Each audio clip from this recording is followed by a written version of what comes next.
Welcome to the future, where the glass is half full and you'll need new glasses, where you'll be jumping from conclusions. The past is annulled, and a new future is born. Never before in history has so much meant so little to so many. AD on the radio. Do you have kids? Are you planning on having kids? When you step outside your home, do you ever look around at people and go, there's not enough of these? We need to get after it and create more. Who's going to clean up after me in the nursing home? In 2018, a lot of different people have a lot of different concerns. And the population of the world might not necessarily be one of the more immediate ones, but maybe it should be. Yeah. I think we're still kind of conditioned to believe that there's too many people, not enough resources, and when it comes to people in general, we should try and cut back. What's that line from that Harvey Danger song? Flagpole said, I've been around the world and found that only stupid people are breeding, the cretins cloning and feeding, and I don't even have a TV. If you're like me, you clutched that one to your heart years ago, and you've sort of been walking around with that in the back of your mind as a bit of a personal mantra when it comes to this sort of thing. But no, there's an actual celibacy and population problem in the world right now. And this is something that's happening in the United States and Europe and Asia. And there's one country specifically that is having a massive problem with celibacy and their population. They've even given it a name. It's called celibacy syndrome. And we'll discuss exactly what this is and how this could be a cautionary tale for America a little later on in the show. Yes, celibacy syndrome. Right now, though, did you see this? Did you see that Trump is going to be... And by the way, this is one of those headlines that makes people like me go, oh, man, that was easy. Sometimes the jokes really do write themselves. Trump is going to hold a summit on race, and the White House says they're inviting Colin Kaepernick and Kanye West. Yeah. Here's the deal. It's this guy called Daryl Scott. He's a pastor from Cleveland, and he co-founded the National Diversity Coalition for Trump. Yes, a National Diversity Coalition. And he said that President Trump is very enthusiastic about it. Oh, by the way, if this is sounding like a massive PR exercise to you, you're not alone. I mean, Donald Trump, this is a guy who's been called out for being a little too cozy with white supremacists. This is a guy who a lot of people have said, you're straight up racist. Now, that's beside the point. You can think what you will think about Donald Trump. But he has had, like I said, a bit of a PR problem, and this would seem to be a bit of a PR exercise. Daryl Scott said that this White House race summit will not be a black-only event, and he said it will include a melting pot of athletes and musical artists. Really? Just like celebrities and superstars? You want to have a summit on race, and you're going to base it around a melting pot of people that have little or no relation to what the rest of the world is doing? I'm sure that, there's lots of people of lots of different races that are also sort of doctors, lawyers, laborers, teachers. You don't have to just fill it full of rock stars and pro athletes, but I digress. He said, we don't want to sanitize it. I want people from the left to attend. I want it to get heated, but I want it to be respectful. I want them to see and know the Donald Trump I know. And they will say, this guy isn't who I've been led to believe he is. So there you have it. When the opening statement and the declaration of the fact that there's going to be a summit at all contains in it this dude going, I want people to know Trump the way I know him and see that he's different than what people have been saying. The whole thing sounds like a very poorly disguised attempt at a Trump is not a racist convention. But you know what? I got to tell you, as goofy, as pandering, as silly as the whole thing sounds, as much of a waste of the taxpayers' money as it sounds like it's going to wind up being in a lot of ways, I'm all for it. I'm all for anything that gets people together. I'm all for anything that starts a conversation, because conversation, contact and conversation and a dialogue, this is the stuff that's actually going to move us forward. It's been proven over and over and over again a million times that prejudice, the one thing that breaks down prejudice, is contact. It's a lot easier to stay mad at someone. It's a lot easier to harbor resentment and suspicion towards someone when you don't know them, when you don't see them. You live next door to that person. You have a conversation with that person. And all of a sudden, it's a little more difficult. A little more difficult to hold on to your hate, your suspicion, your prejudice. Doesn't matter what color you are, what color they are. This exists. And anything that brings us closer together, anything that gets us having a conversation, anything that is contact breaks down prejudice. So, as silly and as hackneyed as it seems, oh, by the way, Mike Tyson, Evander Holyfield, Herschel Walker, and Jim Brown have also been invited. As silly as it all seems, I think there's real value in it because it gets us to talk.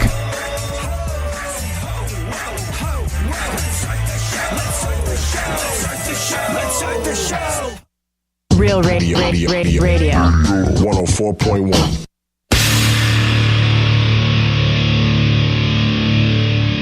Where the left and right come together for fundamental truths. AD on the radio, on Twitter at ADSXE. So you and I will discuss something called celibacy syndrome. Yes, celibacy syndrome a little later on in the show. It's affecting the population of the earth. There's a population problem, and not in the way we tend to perceive population problems. It's not like, oh, there's too many people, not enough resources.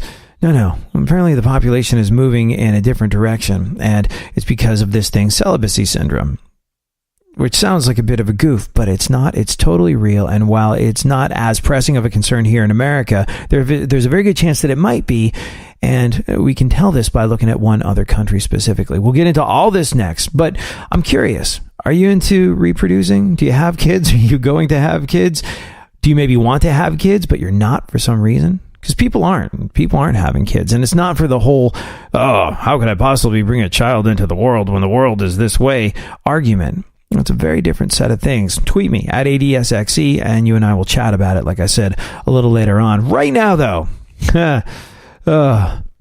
everyone's so focused. Everyone is so focused on Facebook abusing our personal data that no one's really paying attention to the fact that Google also has literal encyclopedias of information on every last one of us. And apparently Google's new plan to keep distracting us from that fact and to keep us loving them is, well, they're going to make sure that you never have to interact with any customer service representative ever again. Can you imagine that? You don't have to be put on hold by a robot. You could call with your robot and have your robot put another robot on hold. Sounds freaking fantastic. All those unsolicited calls you've gotten, this would be your sweet, sweet revenge. I am totally into this idea. Google's holding its annual developer conference at the moment, and they just showed off this new app called Google Duplex, and it makes phone calls for you. It's a bot with artificial intelligence, and it could call a restaurant when you want a reservation. It could call your cable company if you're having an issue. Spent so much time on hold with cable companies over the years. This would be sweet, sweet revenge. And it can carry on in a rather frightening way a surprisingly natural conversation with a person there to take care of what you need. So, yeah, like I said, Google showed off the new feature of its virtual assistant. It called a hair salon and made an appointment as if it was a real person. Check this out. The woman at the salon never knew she was talking to a computer. Apple fanboys, lots of luck getting Siri to do this. So how can I help you? Hi, I'm calling to book a women's haircut for a client. I'm looking for something on May 3rd. Sure, give me 1 second. Sure, what time are you looking for around? At 12 p.m. We do not have a 12 p.m. available. The closest we have to that is a 1:15. Do you have anything between 10 a.m. and 12 p.m.? Depending on what service she would like. What service is she looking for? Just a woman's haircut for now. Okay, we have a 10 o'clock. 10 a.m. is fine. Okay, what's her first name? The first name is Lisa. Okay, perfect. So I will see Lisa at 10 o'clock on May 3rd. Okay, great. Thanks. Great. Have a great day. Bye. Unbelievable, right? Absolutely unfreaking believable. A little scary, but the idea that you could sick your robot on customer service and make it so you never have to be on hold or deal with any of that ever again is awfully attractive. What we sacrifice in the name of privacy is, well, probably tremendous. But this is one of those things that makes people go, I don't care if there's privacy. There was a time back in the day where people protected their privacy. People thought what went on behind the walls of their home was their business and their business alone. And it didn't necessarily matter if these things were overly personal. They just didn't want people knowing their business. There was this idea that it wasn't safe for the whole world to know what it was you were doing, what you spent your money on, where you went, all of the above. Privacy was just basically regarded as a general good move back in the day. But because of convenience, we're willing to sacrifice so much of it. I mean, the implications of this one are beyond belief. The implications of this one are absolutely insane. That you could have your Google Assistant deceive another person into thinking that they're a real person and getting out of all sorts of things like this. Can open worms everywhere, mind blown all over your face. But if you're like me, you're young enough that you've kind of given up on the idea of privacy. It was never really a thing for you. And if you're like me, you're one of those people that go, I don't really do anything wrong. Have my browsing history. You can absolutely see what form of adult cinema I favor. I don't care. I've got nothing to hide. I've done nothing illegal. I've done nothing wrong. I'm cool with Google knowing what it is I'm doing 24/7, so I never have to talk to a customer service representative ever again. The assistant can also handle talking over the phone to someone with a foreign accent, even when the person misunderstands what the assistant wants. They made one call where it tried to reserve a table at a restaurant and couldn't get it done, but the live person still didn't know she was talking on the phone to a machine. See, how may I help you? Hi, I'd like to reserve a table for Wednesday the 7th. For 7 people? It's for 4 people. 4 people when? Next Wednesday at 6 p.m.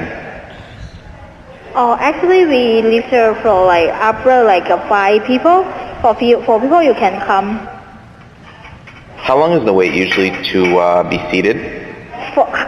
When, tomorrow or weekday or? For next Wednesday, the 7th. Oh no, it's not too busy. You can come for 4 people, okay? Oh, I gotcha. Thanks. Yep. Bye-bye. It's an absolutely insane world. It's changing faster than ever before, and apparently we don't want to bring people into it. More on that next.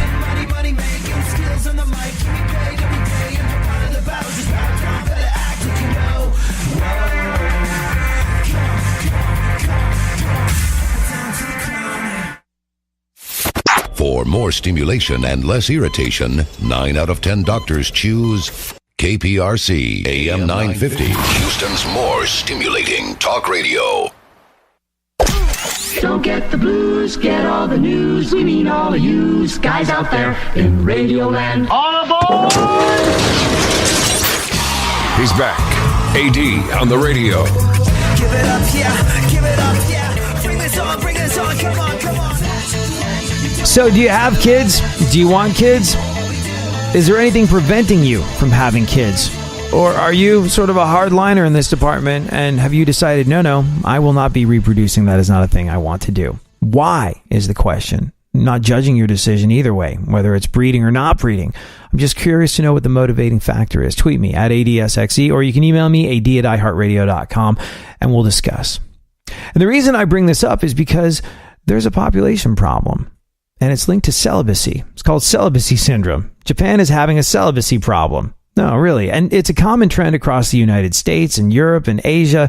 Birth rates are falling, plummeting. And the number of adults who never marry is rising.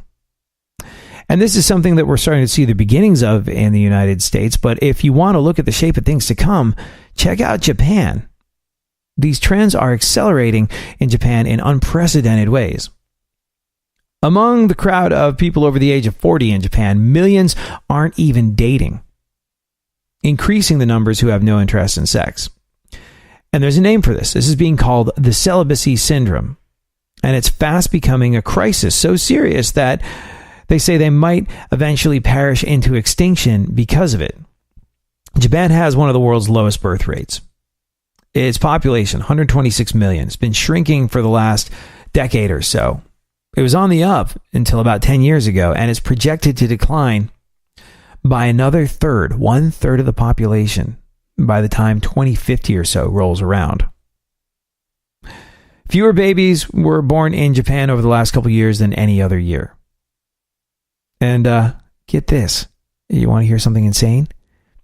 Incontinence pants have been outselling baby diapers in Japan. Yeah, incontinence pants for the elderly have been outselling baby diapers for babies for the first time ever. Over half of unmarried men and half of women aged 18 to 34 were not in any kind of romantic relationship. A third of people under 30 had never dated at all. And about half of women between the ages of 16 and 24 were not interested in or literally despised the idea of sexual contact. Yeah. This is according to a survey by the Japanese Family Planning Association. More than a quarter of men had no interest in any kind of sexual contact. Now, why is this? What's the implication of this story? Like I said, we're seeing the beginnings of stuff like this in the United States and in Europe. But if Japan is a look at the shape of things to come, what are, like I said, the implications? The Japanese literally and openly despise sex and they're not procreating? Now, at first glance, the main downside would be this. For aficionados of Asian porn, pretty soon when you log into whatever adult website you prefer and scroll to the Asian section in hopes of some relief for your salmon roll, when they turn on the FAP cam, your initial Hello Kitty excitement is going to die down when you're met with a fully clothed, judgmental Japanese girl not interested in your happy ending. But it goes a little deeper than that. Have you ever been to Japan? Okay, I know it's not indicative of the rest of the country, but I've spent a bunch of time in Tokyo. When I was a kid, I joined this band as a goof because our drummer was this guy, Woody, who used to play in an English band called Madness. We got a bunch of record label attention super fast, and we signed after our second show. I was a teenager at the time, and I got to do a bunch of cool stuff. I got to make records and go on tour and see the world and do all sorts of interesting things, but I never got to play in Japan, which to me was a bummer. Because I always wanted to walk on stage and be like, hello, Tokyo. And I didn't get to do that. However, what I did get to do is this. Some of our music was used, I think, as the theme song for some Japanese television sports show or something like that. And I guess it sort of caught the public imagination for a little bit because one day I get a call from a buddy of mine who's in a Japanese band. And he was like, hey, dude, you want to come over and rap on our album? Yeah, he asked me to come over and rap on his album. He said, the label's going to pay for everything, and all you got to do is get on a plane. And I was like, arigato, bitches. I will be right over. This sounds fantastic. I've wanted to do this for years. And you know what was interesting? Side note, Japanese music fans, I think at one point all watched Hard Day's Night, the Beatles movie. And they learned that Beatlemania was the appropriate response to anybody that had ever held a guitar at all. So when I landed, there were actually chicks at the airport and the hotel with gifts, which was a little insane. I landed and I was like, hey, apparently I'm a very, very big deal here. But then I found out that you pretty much just have to own a musical instrument to get that kind of treatment. So I get in, I check into a hotel room that is both the fanciest and the tiniest hotel room I've ever been in before and ever been in since. I steal a couple of the complimentary kimonos to bring back home, and I go to the studio to record my guest rap on this Japanese band's album. I actually wrote my verse on the plane, and the engineer was like, okay, do you want to meet with the producer and the record label to discuss their vision for this track and where it should go? We can conceptualize it today and then maybe lay it down with a rough vocal tomorrow, tweak it a little after that, and finish it off by the end of the week. And I was like, well, we could do all that. That does sound like fun, but I kind of sort of have something that I came up with on the plane. Can I just try it and you guys see what it is you think of it?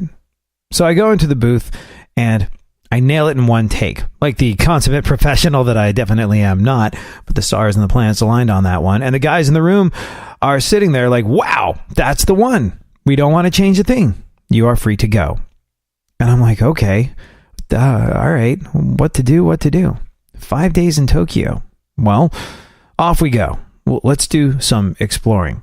And I wandered around Tokyo for a little bit. Oh, and I puzzled over my Japanese toilet for a little bit as well. It was a robotic toilet that would, well, there was sort of a series of attachments and buttons and things that could, you don't want to go through the pesky business of cleaning yourself, do you? No, this toilet can do it for you. It was invasive yet convenient. But anyways, I'm of a mind to do some exploring around Tokyo, and I wandered around Tokyo for a little bit. Now, I'm from New York City. And the time that I was growing up where I wasn't in New York City, I was growing up in London, two of the fastest paced places on the face of planet Earth. And a result, I'm impatient and I just kind of want to get on with it.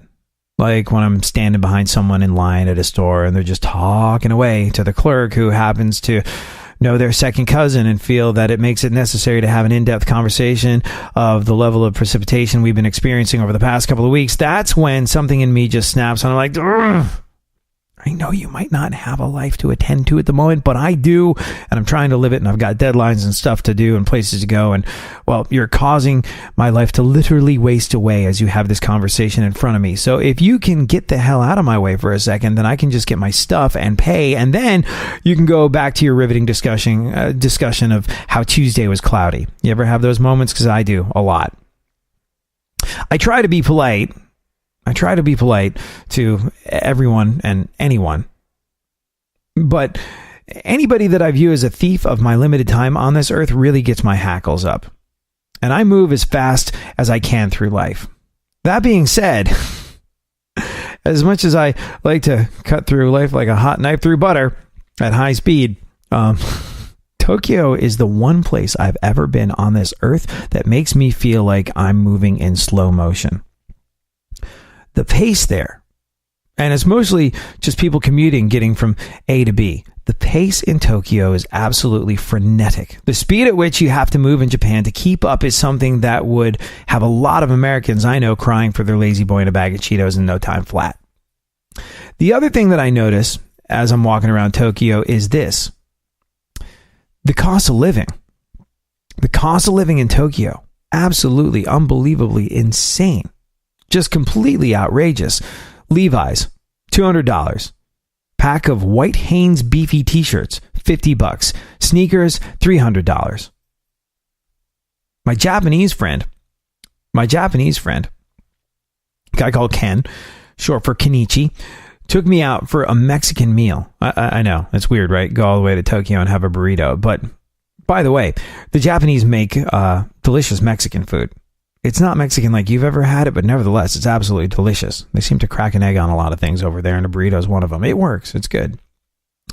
But afterwards, everyone is pulling out their wallets to look at the bill, and there's like 3 of us, and I was like, guys, thanks so much for bringing me here. I really appreciate it. Let me get this one. And they're like, no, dude, no. This is like a $400 meal. Let the record company pay for it. And I was like, we all had a burrito and a soda, and they're like, yeah, stuff is pricey here.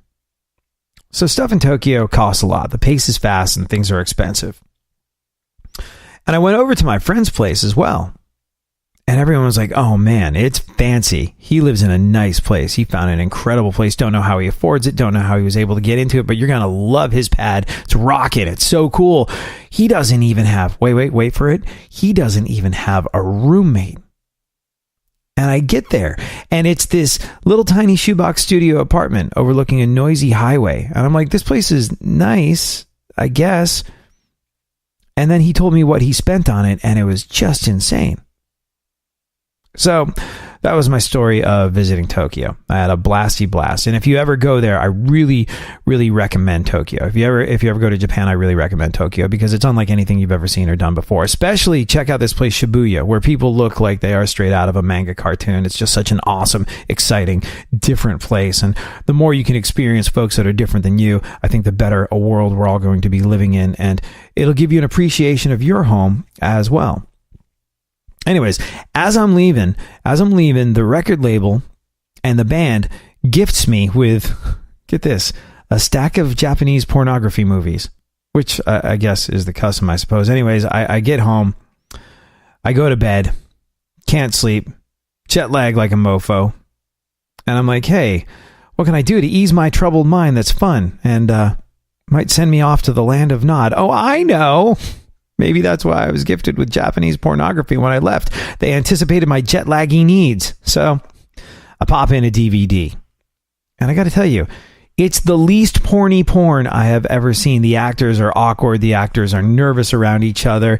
And these are like the pros. These are the Ron Jeremys and Jenna Jamesons of Japan getting it on in these pieces of adult cinema. And they looked distinctly virginal and unbelievably awkward in the opening scenes of this film that I'm watching. And then they strip down and they get busy, and their instruments of destruction and points of entry have been dot matrixed out. You can't actually see any of it as it's happening. And I was like, I'm finding this difficult to imagine that this would meet my needs, if you know what I mean. And I think you do. Like, it was so distractingly unsexy sex that I believe to complete the proceedings, I had to switch off. So what did we learn from this? Besides the fact that censored porn is difficult to enjoy yourself to. Well, here in America, I'm a classic. I would love to have kids, but I have two big worries. I have two main worries. Worry number one, money. Worry number two, time. I want to know that I'm going to have enough loot to support my offspring. And I'm going to want to know that I have enough time to be present in their lives. And I don't think that's an uncommon thing. But people are holding off on having children because of those two factors, because of time and because of money. And I think it's the same way in Japan, but there they've got even less time and they've got even less money after paying for their food and home and the idea of children. Even the recreational act of what you do to get kids seems like such a huge liability. And because of that, people are legitimately concerned. People are legitimately concerned that Japan as they know it might cease to be, and I honestly feel like we're getting there. We're getting there slower here in the good old US of A. But we might be on a similar path out here. There's already talk of a huge job surplus looming with not enough young people being born to keep this country running. It seems so far-fetched, but if you look at the numbers, it might be true. There's a growing school of thought that is worried about population decline and the future of our country. That we might be going the way of the Japanese, and the Japanese might be going the way of the dodo. Is this concern legit? Possibly. Does it bother me? Well, I got to tell you, at first glance, yes. But on further examination, and after some deep thought and research on the internet, I've come to the conclusion that our porn shows naughty bits. And for that reason, there will always be an America.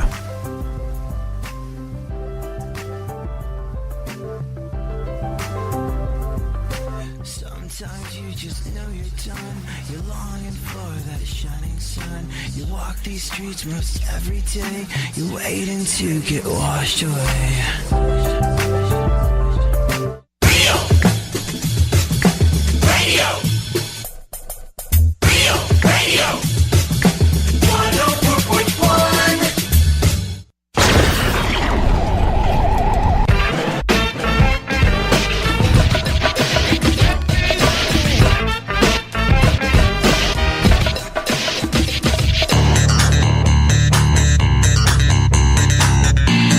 Now, more AD on the radio. Back once again, the ill behavior, delivering and giving you my musical savior. Back once again, it's your boy AD, and can't nobody rock a body better than me. Back once again, the ill behavior, delivering and giving you a musical savior. Back once again, it's your boy AD, and can't nobody rock a body better than me. So you know what the frustrating thing is about fitness? Frustrating thing about fitness is that you can't outsource it. Nobody can get in shape for you. Nobody can, do the right things. Go on the walk. Drink the glass of water instead of the soda. No one can deal with your cravings except for you. Nobody can do this stuff for you. No one's getting into shape for you but you. And that's frustrating. There literally are no shortcuts. However, that makes it sort of rewarding. The very few times in my life where I've ever, in any way, shape, or form, taken fitness seriously, it's been because of that. Where I'm like, oh man, ultimately, I just feel like crap. My shrink says that being physically fit is going to keep me off of the depression meds. True story. It's a story for another time, but true story nevertheless. And the bottom line is no one's going to do this for me, so I guess I actually have to do it. And that's been difficult and frustrating and a tough thing to undertake. But the flip side of that is once you've done it, it's something that you have done. Once you've gotten into shape, once you have denied yourself the cookie when you've already had 6 of them, once you've gone on the walk instead of watching TV, whatever the hell it is that you do to get in shape and become a ripped-toned, shredded super athlete with single-digit body fat and the ability to cut through life's problems like a hot knife through butter, whatever it is you have done to get to that point. Or just, lose the 5 pounds that you're hoping to lose, or get your heart rate down or your blood pressure down or whatever, or keep diabetes at bay. I don't know. But once you've done that, nobody can take it from you. Nobody can say that they did that for you. And that is an intrinsically good feeling, I think. Which is why I'm a little perturbed about scientists inventing a weight loss solution that actually works. Doesn't involve your effort. Yeah, scientists have invented a weight loss injection that actually works. How does it work? Is an interesting one. Is this something you'd be interested in taking? I don't know. Like I said, for all the reasons that fitness can be rewarding, I don't know if this is the answer. Now, obviously, if you're dealing with a medical situation, then you want whatever it is that allows you to continue living. That's a given. But we'll get into exactly what this magical weight loss injection is and how it could potentially work for you and whether or not that's something you'd want to do a little later on in the show. I mean, look, we're coming up on summertime. Everybody's trying to flex their stuff by the pool. Everybody's trying to walk around the beach without a shirt on.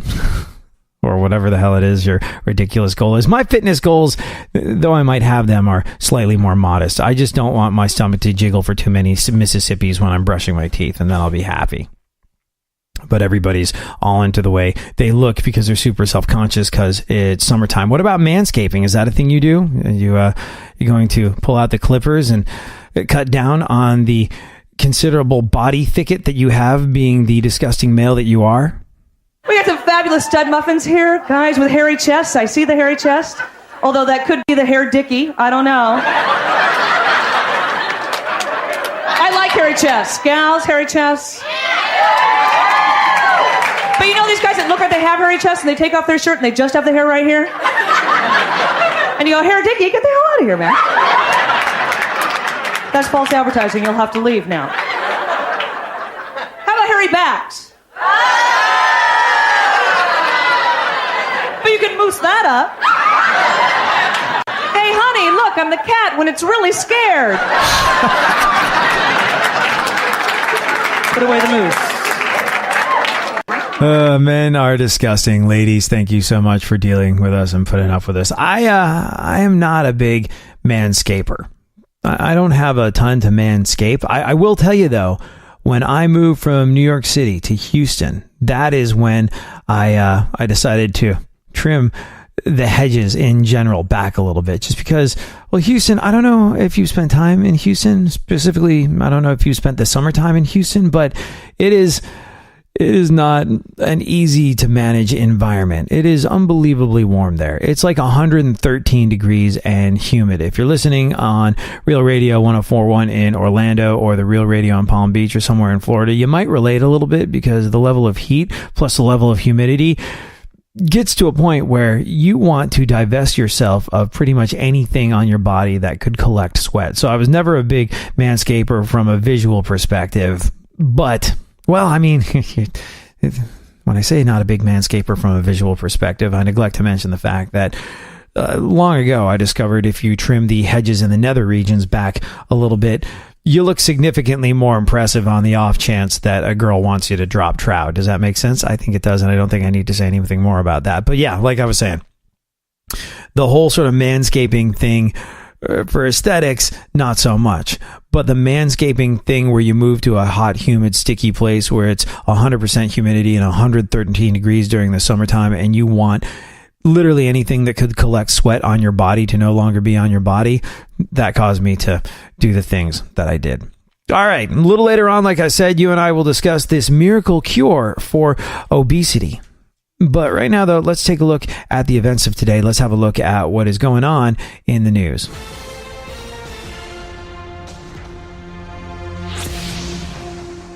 Childish Gambino's video for This Is America. Have you seen this?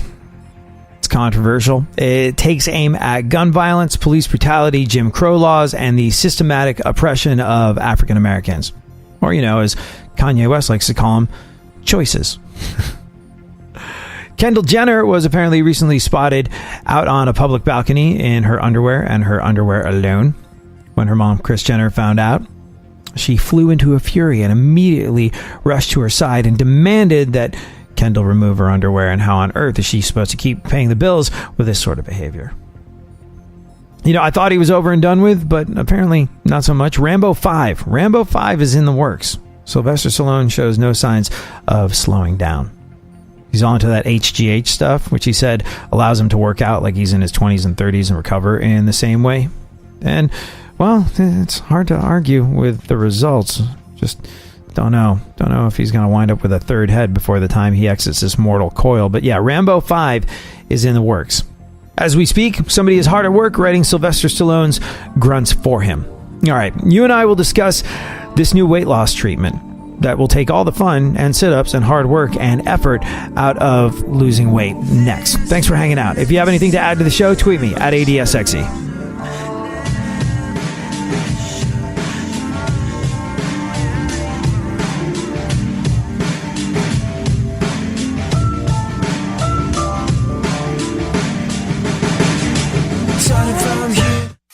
Leave the stimulation to the professionals. Everyone is so smart. KPRC, more stimulating talk radio. There's something happening here, and you should know what it is. The dumbing up of America. Now, more AD on the radio. So if you did not manage to stick to that New Year's resolution of becoming a ripped-toned, shredded, single-digit body-having super athlete, there's a very good chance that right around now, if you bailed on January, February, and March, there's a very good chance that right around now you are doing the math and realizing that if you want to strut your stuff around the beach or the pool this summertime, this is your last-ditch chance to get into the appropriate shape. Otherwise, you missed it. Better luck next year. Now, here's the thing. There's a new weight loss drug. And in the past, anytime you hear the words weight loss drug, it's fraught with all sorts of difficulties. It's fraught with all sorts of intrinsic dangers. You hear about people like, who was it? Which actor was it?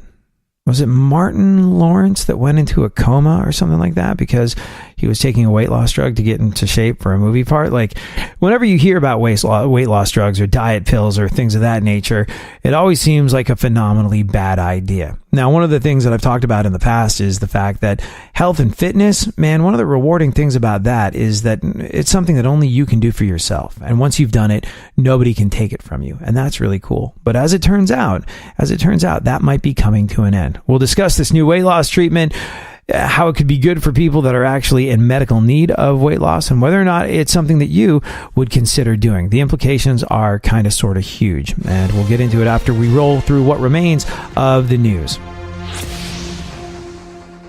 Dr. Dre, the rapper, producer, Dr. Dre, the one who reminded us that California knows how to party, the guy that discovered both Eminem, 50 Cent, and was part of NWA. Dr. Dre has lost a trademark battle with a gynecologist. He's lost a trademark battle with a gynecologist and an author called Dr. Dre, except spelled D-R-A-I as opposed to D-R-E. Yes. Which is kind of sort of too bad, because now, how can you be sure that when you leave the house to buy a rap album, you won't end up in some medical office in stirrups getting a pap smear? You can't. Can't open. Worms everywhere. David Duchovny from The X-Files. David Duchovny apparently has had some interaction with the English royal family and has gone on the record saying that he explained the concept of booty calls to Prince Charles. Yes. The guy from The X-Files explained the concept of booty calls to the Prince of England, which I believe was an easier conversation and an explanation than when he tried to explain the concept of work. This is an interesting one. In a new book, it's revealed that toward the end of his life, Robin Williams felt like he didn't know how to be funny anymore. Or, as it's otherwise known, Chevy Chase syndrome. It's interesting. I think it was Billy Crystal. Billy Crystal, who's one of Robin Williams' very best friends, going back years and years and years. Billy Crystal said that toward the end, Robin Williams was scared.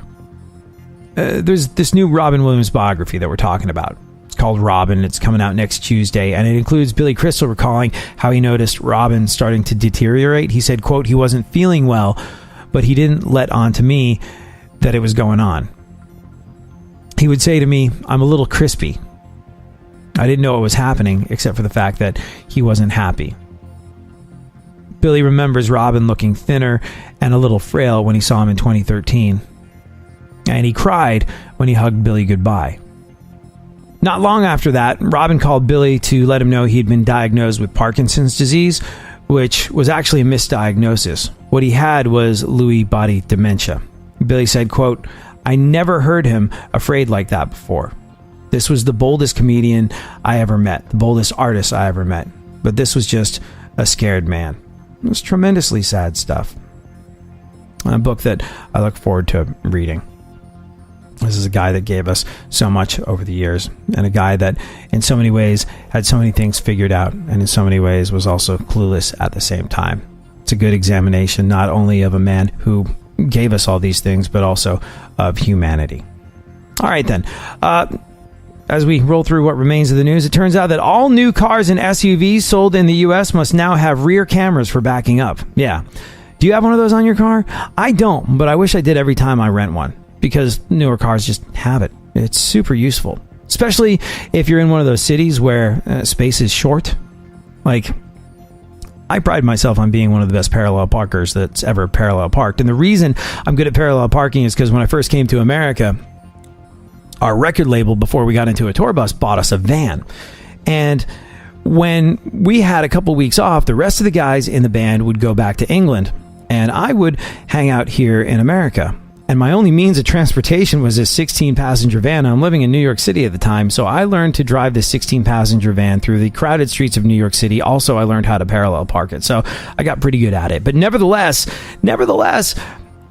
whenever I drive a rental car that has like a backup camera, I'm like, oh, this is so handy. This is so unbelievably useful. Why doesn't my car have this one? Well, apparently, moving forward, all new cars and SUVs sold in the U.S.